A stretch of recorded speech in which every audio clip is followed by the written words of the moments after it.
오늘 우리에게 주신 하나님 말씀 요한복음에서 보겠습니다. 요한복음 10장 11절에서 18절. 요한복음 10장 11절에서 18절 저와 함께 교독하시겠습니다. 나는 선한 목자라. 선한 목자는 양들을 위하여 목숨을 버리거니와 싹구는 목자가 아니요 양도 제 양이 아니라 이리가 오는 것을 보면 양을 버리고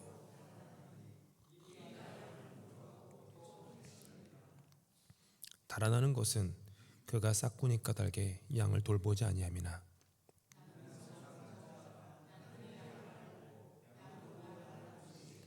아버지께서 나를 아시고 내가 아버지를 아는 것 같으니 나는 양을 위하여 목숨을 버리노라.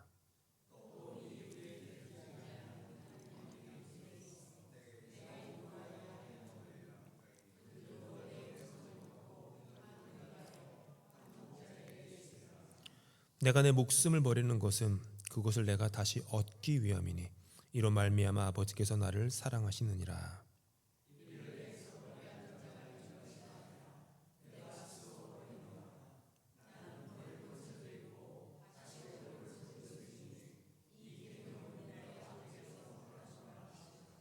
아멘. 우리 고난주간 우리 오늘은 무엇을 묵상할까 하다가 선한 목자 되시고 자신의 목숨을 버리시는 우리 그 예수님을 또 그분의 그 십자가를 이 저녁에 묵상하면 좋겠다라는 생각이 들어서 오늘 나는 양을 위하여 목숨을 버리노라라는 제목으로 이게 말씀 나눌 때 은혜가 있기를 원합니다. 두 종류의 목자가 나옵니다. 한쪽은 누구죠? 선한 목자. 다른 쪽은 싹군 목자. 둘의 차이는요 아주 명확합니다. 선한 목자는 양들을 위해서 목숨을 버려요. 그러니까 선한 목자는 양들을 위해서 자기 목숨을 버리고 싹군 목자는 자기 목숨을 위해서 양들을 버립니다. 큰 차이죠. 둘 다 버리기는 하는데 버리는 것의 종류가 하늘과 땅 차이입니다. 선한 목자는 내 목숨, 자기 목숨을 버리고 싹군 목자는 그러니까 아이가 아니라 어이, 네 목숨을 버립니다. 내 목숨과 네 목숨. 선한 목자는 양들을 위해서 자기를 내려놓습니다. 싹군 목자는 자기를 움켜줍니다. 선한 목자는 양의 생명에 관심이 있고 싹군 목자는 이익 혹은 잿밥에 더 관심이 많습니다. 선한 목자는 자기를 부인하고 자기 십자가를 지는 반면에 싹군 목자는 자기를 높이고 양들에게 십자가를 지웁니다. 여기 십자가 저기 십자가를 막 지워서 그것이 자기에게 유익이 되는, 그것이 그 유익이 돈의 유익이건 명성과 인기의 이익이건 뭐든지 간에 막 지워서 자기의 유익을 구합니다.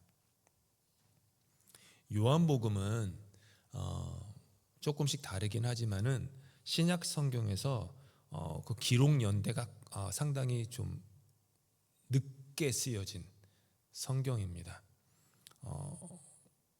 성경에 어떤 책을 집어넣을지 1500년도 훨씬 전에 공의회에서 결정을 할 때에도 이 요한복음을 넣냐 마냐 갖고 갑론을박이 좀 많았던 그 정도로 좀 늦게 쓰여진 성경입니다.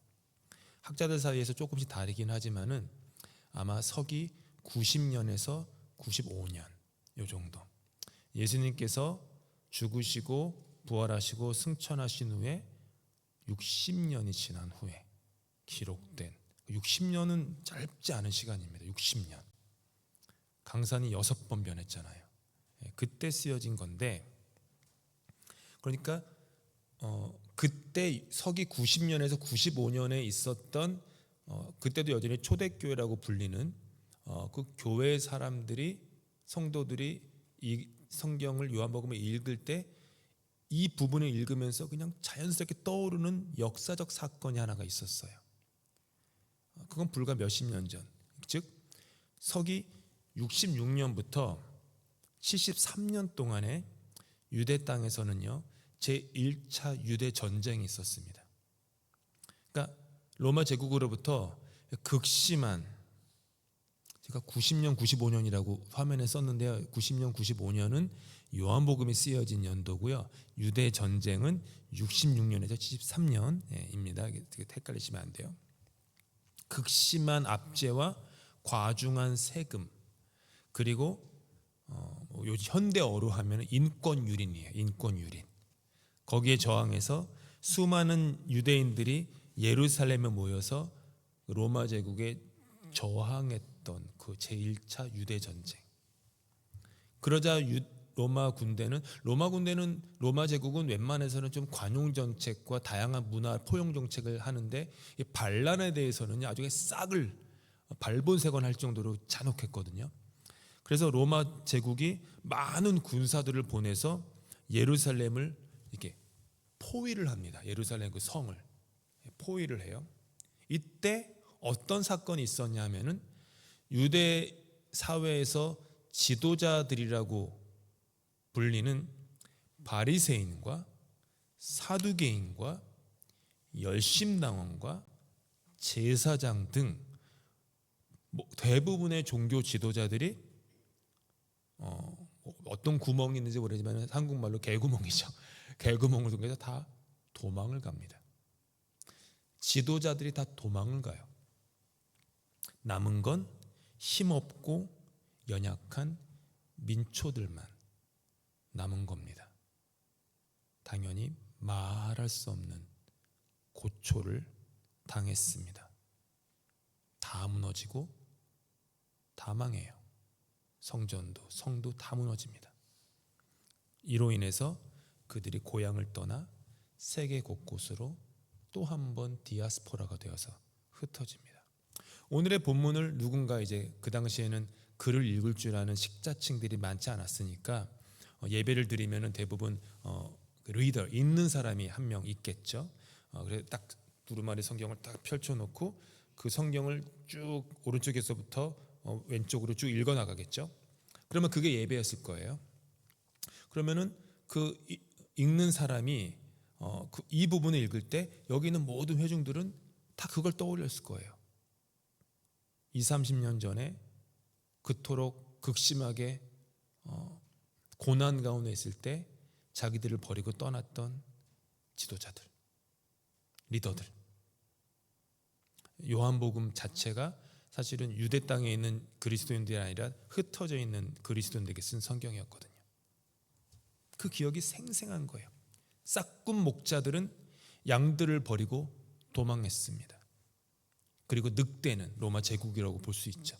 힘 있는 양 우리에 들어와서 연약한 양들을 물고 해치고 흐트러뜨리는 그 참상을 그들은 다 기억했습니다.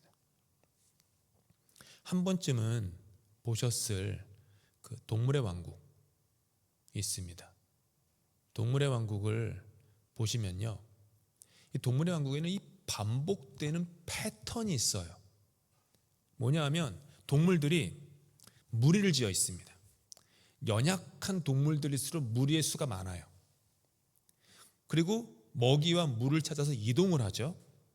근데 그 이동하는 무리들 멀찌감치 숨어서 따라다니는 맹수들이 꼭 있어요. 그리고 이 맹수들은 호시탐탐 먹이를 노리는데 어떤 먹이를 노릴까요? 무리 중에서 가장 어린 동물, 그러니까 갓 태어난 동물이나 혹은 무리 중에서 다친 동물만 딱 표적 삼습니다. 그리고 기회가 오면은 무리 속으로 확 들어가서 무리들을 흐트러뜨립니다. 정신없게 흐트러뜨려요. 그리고 연약한 동물이 홀로 고립되게 만든 후에 그 동물의 목덜미를 물어서 숨통을 끊습니다. 맹수의 종류는 다양하지만 대부분의 맹수는 다 이렇게 사냥을 합니다. 우리가 어쩌면 그런 연약한 동물 아닙니까? 연약하고 여기도 다치고 저기도 다치고 그런 동물 아닙니까? 그런데 주님은 언제나 우리에게 싹군 목자가 아니라 선한 목자로 찾아오십니다. 선한 목자의 시선으로 늘 우리를 바라보세요. 연약할수록, 부족할수록 주님은 선한 목자로 우리를 바라보시고 우리를 사랑하십니다.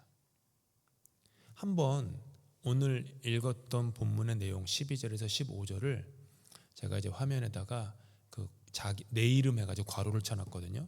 여기 내 이름이라고 읽으시면 안 돼요. 거기 갔을 때 자기 이름 얘기하셔야 돼요. 아시겠죠? 천천히 한번 자기 이름을 저기 해당되는 부분에 있어서 나오면은 함께 읽겠습니다. 시작. 싹군은 목자가 아니요 동이도 자기 것이 아니라 이리가 오는 것을 보면 동이를 버리고 달아나나니 이리가 동이를 물어가고 또 해치느니라. 그러나 나는 선한 목자라.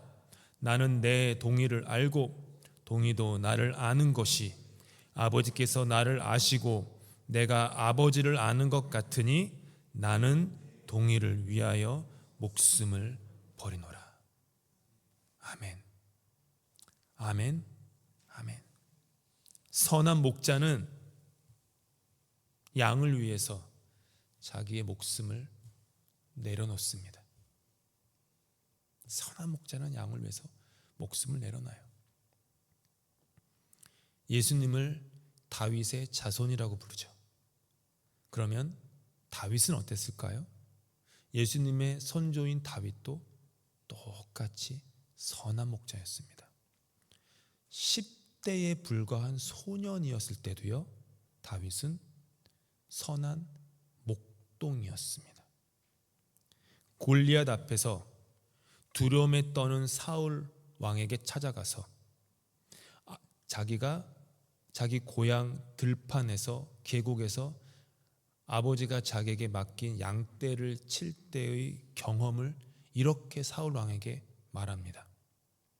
다윗이 사울에게 말하되 주의 종이 아버지의 양을 지킬 때에 사자나 곰이 와서 양떼에게 새끼를 물어가면 내가 따라가서 그것을 치고 그 입에서 새끼를 건져내었고 그것이 일어나 나를 해하고자 하면 내가 그 수염을 잡고 그것을 쳐 죽였나이다.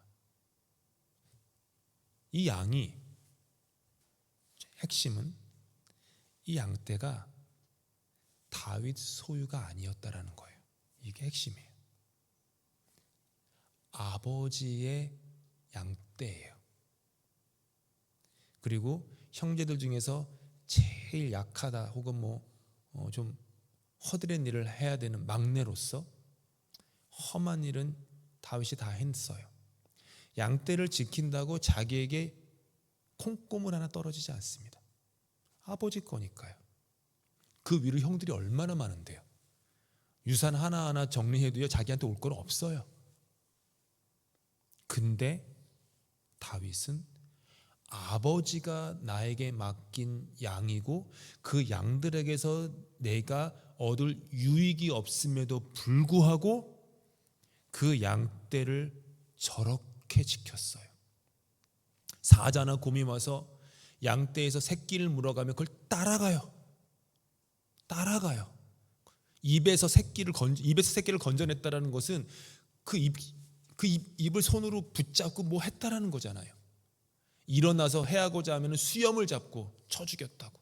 그냥 다윗이 되게 어린데도 잘 싸웠구나 이런 그것도 볼 수 있어요. 골리앗 앞에 나가기 전이니까. 하지만 우리가 그냥 다윗이 그냥 첨성적으로 그냥 엄청나게 힘이 센 장수 같은 사람이었구나 이렇게만 볼 게 아니라 다윗은 아버지의 양떼를 자기 양으로 알고 그렇게 지켰다라는 거예요. 그게 선한 목자예요. 이런 다윗이 어떻게 아버지가 나한테 맡긴, 그리고 나에게 직접적인 유익도 되지 않는 양떼들을 자기의 양떼로 여기고 자기의 그 양떼를 위해 자기 목숨을 버릴 정도로 사랑했는지는 다른 데 있지 않았습니다. 선한 목자 되시는 하나님을 다윗은 진정으로 만났기 때문이에요. 잘 아시는 시편 23편 1절과 건너뛰어서 4절인데요. 한 목소리로 읽겠습니다. 여호와는 나의 목자시니 내게 부족함이 없으리로다. 내가 사망의 음침한 골짜기로 다닐지라도 해를 두려워하지 않을 것은 주께서 나와 함께 하심이라. 주의 지팡이와 막대기가 나를 안위하시나이다. 선한 목자 하나님을 진정으로 만나니 내가 선한 목자가 됐던 겁니다. 그리고 내가 선한 목자로서 평생을 살아내니 그 자손으로서 또 다른 선한 목자인 약속된 메시아 예수 그리스도가 이 땅에 오신 것입니다. 그렇다면 하나님은 아브라함의 하나님, 이삭의 하나님, 야곱의 하나님이라고 하는 그렇게 시간 속에서 계속 연결되는 하나님이라고 하는 창세기에 반복되는 고백을 우리가 믿는다면, 그것이 그 예수를 우리가 진정으로 선한 목자로 믿는다고 한다면, 그분을 우리가 주님으로 섬긴다면 우리가 어떤 사람이 되어야 됩니까? 우리도 누가 되어야 돼요? 선한 목자가 돼야 되는 겁니다. 아주 자연스러운 순리입니다. 그냥 대단한 어떤 회개나 뒤집어지는 거나 변화 그렇게 얘기할 것도 없어요. 순리예요. 어떻게 보면은 그냥 그렇게 만났으면, 선한 목자를 만났으면 내가 선한 목자가 돼야 되는 게 순리죠. 그게 안 되면 뭐죠? 순리를 역행하는 거죠. 여기서 우리가 인생의 교훈 하나를 배울 수 있습니다. 선한 목자. 지금 시편 23편 보시면요, 다윗이 행복한 고백을 해요. 여기 화면에 넣진 않았지만은요, 내 뒷부분에 가면 잘 하시는, 내 평생에 여호와의 선하심과 인자하심이 정녕 나를 따르리니 내가 여호와의 집에 영원히 거하리로다 하면서 내 잔이 뭐예요? 넘치나이다. 무슨 말이에요? 행복합니다. 나 행복합니다. 우리 올해 주제처럼 보아라 즐거운 우리 집, 그게 다윗의 인생이에요. 보아라 즐거운 내 인생, 행복한 인생. 근데 이 행복한 인생이 어디서 오느냐? 오늘 말씀을 쭉 보니까 결국은 뭐예요? 버리는 인생이 행복하다 한 인생이라는 거예요. 버리는 인생. 성숙한 인생은 버리는 인생, 행복한 인생은 버리는 인생, 깊어지고 성장하는 인생은 버리는 인생입니다. 예수님은 양들을 위해서 자기의 목숨을 버린다고 하셨어요. 누가 시킨 게 아닙니다. 종교적인 의무가 있거나 혹은 그렇게 버려야만 천국이 약속되기 때문에 억지로 버리는 게 아니에요. 스스로 버리는 겁니다. 기꺼이 버리는 거예요. 자발적으로 버리는 거예요. 예수님은 양들을 위해서 자기의 목숨을 그렇게 버린다고 하세요. 근데 버림으로 다시 얻는다고 하세요. 오늘 읽었던 10장 17절 말씀 함께 했습니다. 내가 내 목숨을 버리는 것은 뭐라고요? 그것을 내가 다시 얻기 위함이니. 버리는 건 결국 더 좋은 것을 다시 얻기 위함이라는 거예요. 지금 내가 쥐고 있는 게 육신의 눈으로는 좋아 보일지 모르지만 이것은 결코 하나님의 나라에서는 좋지도 않고 영원하지도 않고 잠깐 헛된 안개, 아침에 잠깐 피었다 지는 들의 꽃과 같은 거예요. 이것을 버리는 건 더 좋은 것을 얻기 위함이에요. 회개기도 많이 하시죠. 회개를 많이, 저도 그랬지만 감정적인 미안함, 죄책감, 송구스러움을 막 불러일으키는 걸 회개기도로 생각해요. 아니요. 성숙한 회개기도는 뭐냐 하면요, 더 좋은 것이 보이는 거예요.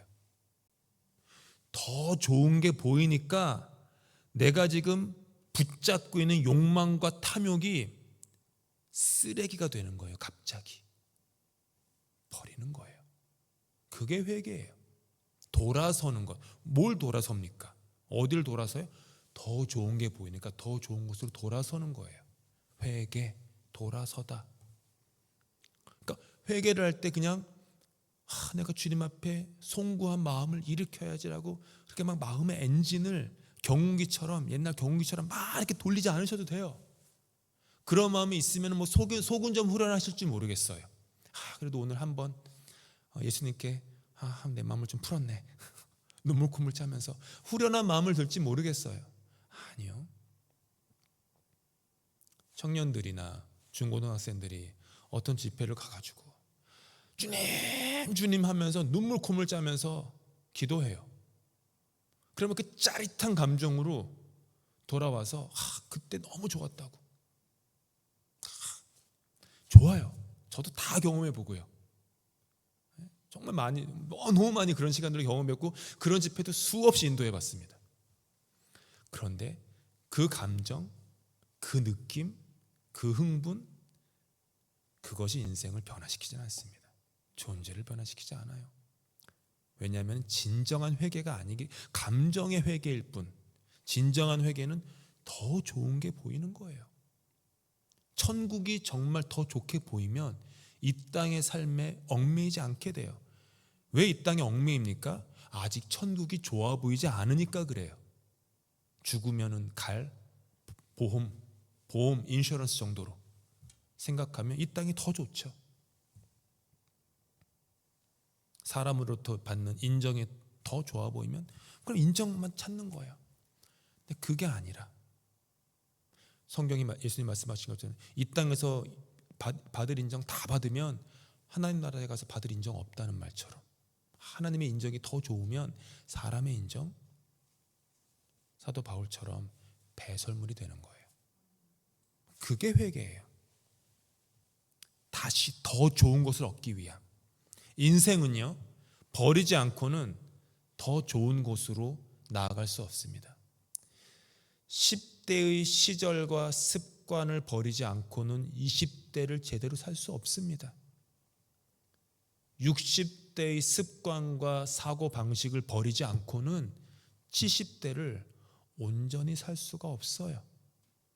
한국에서의 삶을 버리지 않으면 캐나다에서의 삶을 행복하게 살 수 없습니다. 과거를 버리지 않으면, 즉 어제를 버리지 않으면 오늘을 살 수 없고, 오늘을 버리지 않으면 내일을 아름답게 살 수 없습니다. 그리고 궁극적으로 이 땅에서의 목숨을 버리지 않으면 영원한 생명을 살 수가 없습니다. 예수님을 만난 후에 선한 목자가 된 바울 역시 같은 고백을 합니다. 고린도전서 말씀인데요, 함께 읽습니다. 내가 어렸을 때에는 말하는 것이 어린아이와 같고 깨닫는 것이 어린아이와 같고 생각하는 것이 어린아이와 같다가 장성한 사람이 되어서는 어린아이의 일을 버렸노라. 뭐라고요? 버렸다. 어린아이의 일을 버렸다. 그런데 만약 여전히 내가 어린아이의 일을 버리지 않는다면 나는 육체의 나이는 40이건 50이건 될 수 있을지 몰라도 여전히 나는 누구예요? 유치한 어린아이인 거예요. 그때 좋았지. 그러면 여전히 나는 어린아이인 거예요. 내 안에 있는 그런 유치함, 위선, 옛사람의 습관, 행실, 허망한 욕망, 이런 것들을 버리지 않으면 싹군으로 삽니다. 버리면 선한 목자로 거듭나요. 예수님을 따르는 건 버리는 것입니다. 믿음의 여정은요, 버리는 거예요. 신앙생활을 시작하셔서 신앙의 여정을 몇십 년 걸어가실 때 신앙의 여정을 걸어가시면서 하나하나 덕지덕지 무언가를 더 내 존재에 앵기는 게 아닙니다. 시간이 지날수록 이거 버리고 저거 내려놓고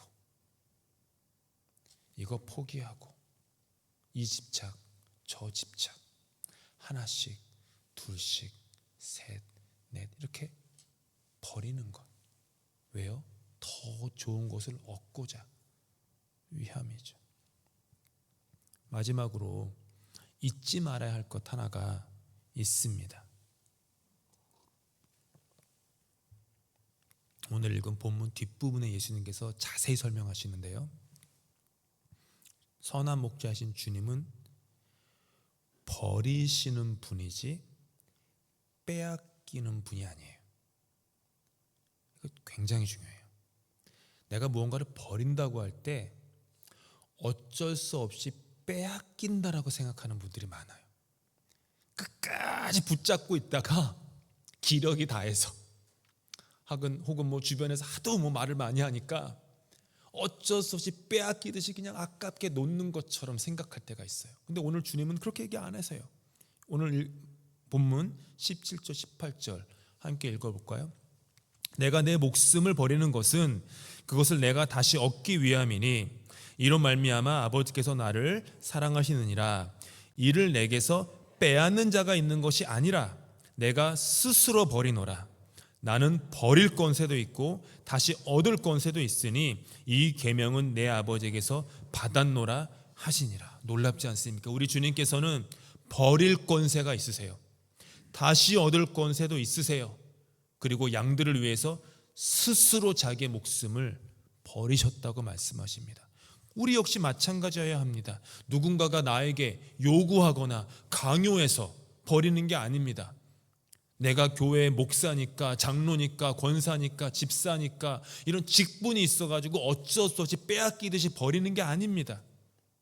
자기를 부인하고 자기 십자가를 지고 예수를 따라감에 있어서 우리는 스스로 내려놓는, 스스로 버리는 삶을 기꺼이 연습하며 살아갈 수 있어야 합니다. 너무 대단한 거를 스스로 버리려고 하니까 못 버리죠. 아주 작은 것에서부터 해보면 됩니다. 누군가로부터 빼앗겨 버리는 인생은요, 못난 인생입니다. 주님은 정말로 비참하게 십자가에서 로마 제국의 입장으로 보면은 반역을 도모하다가 실패하여서 가장 극형에 처해진 젊은 청년이었을 거예요. 그렇잖아요. 그 로마 제국의 입장에선. 근데 그 주님 주변의 사람들 다 떠나요. 그를 추종하던 사람들 다 떠나고 홀로 남았고 어머니 마리아 둘, 고작 그리고 요한 몇 명만 남은 이 초라한 골고다 언덕. 근데 주님은 어느 한순간도 그 십자가를 지시면서도 내가 세상의 목숨을 빼앗겼다라고 고개 푹 숙이고 기죽어서 십자가 달려 죽이지 않으셨습니다. 주님은 빼앗기지 않았어요. 스스로 목숨을 버리신 거죠. 그래서 주님은 세상에서 볼 때는 가진 게 아무것도 없는데 당당하세요. 당당하세요. 그게 신앙 아닙니까? 목숨 버리기를 두려워하는 사람은 사실은 진정한 생명을 살기 두려워하는 사람이고요. 두려워하지 않는 사람은 진정한 생명을 살기 때문에 자기 목숨을 버릴 수 있습니다. 예수께서 달리신 십자가, 이 고난주간에 우리가 묵상하면서 다시 한번 돌아봅니다. 나는 내가 사랑하는 양을 위하여 기꺼이 목숨을 버리노라 라고 말씀하신 주님, 그리고 그와 같은 삶의 길이 참된 생명의 길, 행복의 길, 자유의 길, 애굽에 묶였던 구속받은 나의 삶이 가나안으로 옮겨지는 그런 언약의 땅으로 옮겨지는 그런 행복한 삶인 것을 보여주십니다. 먼저 주님께서 그 길을 걸어가셨습니다. 그리고 우리에게 손짓하세요. 내가 걸어가 봤는데 이 길 괜찮아. 이 길이 맞다. 따라와 봐. 내가 먼저 걸어갔어. 나만 믿고 너도 한번 해봐. 그렇게 걸어가 봐. 좁은 문으로 한번 들어와 봐. 들어올 땐 좁지만 들어온 다음에는 넓은 세상이 펼쳐질 거야. 포기하는 게 처음엔 어렵지만 포기하고 나면 하늘을 나는 새처럼 자유로울 거야. 행복할 거야. 내가 그랬어. 따라와, 따라와. 그 얘기를 하시는 거예요. 사랑하는 성도 여러분, 할 수 없기 때문에 빼앗기는 그런 나약한 인생을 살지 마십시오. 빼앗기는 것이 아닙니다. 기꺼이 자발적으로 선택해서 내려놓으십시오. 버리는 것입니다. 나를 내려놓고 선한 목자로서 주는 것입니다. 버리는 인생이야말로 참으로 자유하며 행복한 인생이기 때문에 움켜진 것을 놓는 것입니다. 완전히 다른 새로운 더 좋은 것을 얻기 위해서 버리는 것입니다. 십자가를 바라보시면서 십자가에서 그렇게 더 좋은 저와 여러분을 얻기 위해서 자신의 목숨을 내려놓으셨던 예수님처럼 우리도 하나님 나라의 그 진리와 생명을 얻기 위해서 우리가 붙잡고 있는 것이 무엇이든지 간에 그것이 잠깐 헛된 것인 줄 알고 조금씩 내려놓고 버리는 삶을 천국 가기 전에 이 땅에서 기왕이면 미리미리 조금씩 연습하고 훈련할 수 있는 저 여러분 다 될 수 있기를 예수님으로 축복합니다. 기도하시겠습니다. 주님, 선한 목자십니다. 선한 목자는 양들을 위해서 목숨을 버렸습니다. 빼앗기는 것이 아니었습니다. 스스로 내려놓는 것이었습니다. 우리도 주님처럼 그런 삶을 살아가도록 도와주시옵소서. 자기를 부인하고 자기 십자가를 지며 더 좋은 것을 얻기 위하여 내가 움켜진 것을 기꺼이 내려놓을 수 있는 믿음의 눈을, 소망의 눈을, 부활의 눈을 허락하여 주시고 십자가의 길을 먼저 걸어가신 주님의 손짓을 따라 그 길을 부족하지만 최선을 다해서 따라갈 수 있는 우리를 되도록 은혜 베풀어 주시옵소서. 예수 그리스도 이름으로 기도합니다.